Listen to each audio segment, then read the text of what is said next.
اهبطوا منها جميعا فإما يأتينكم مني هدى فمن تبع هداي فلا خوف عليهم ولا هم يحزنون والذين كفروا وكذبوا بآياتنا أولئك أصحاب النار هم فيها خالدون.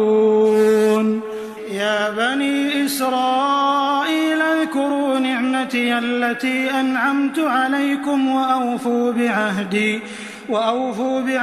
أوف بعهدكم وإياي فارهبون وآمنوا بما أنزلت مصدقا لما معكم ولا تكونوا أول كافر به ولا تشتروا بآياتي ثمنا قليلا وإياي فاتقون ولا تلبسوا الحق بالباطل وتكتموا الحق وأنتم تعلمون وأقيموا الصلاة وآتوا الزكاة واركعوا مع الراكعين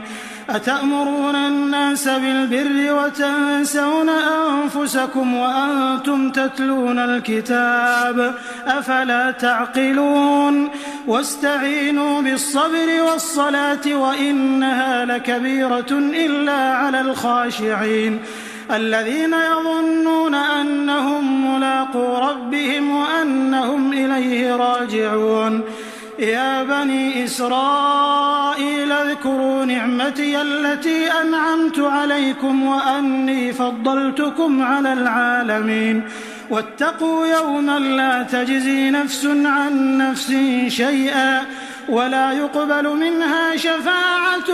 ولا يؤخذ منها عدل ولا هم ينصرون.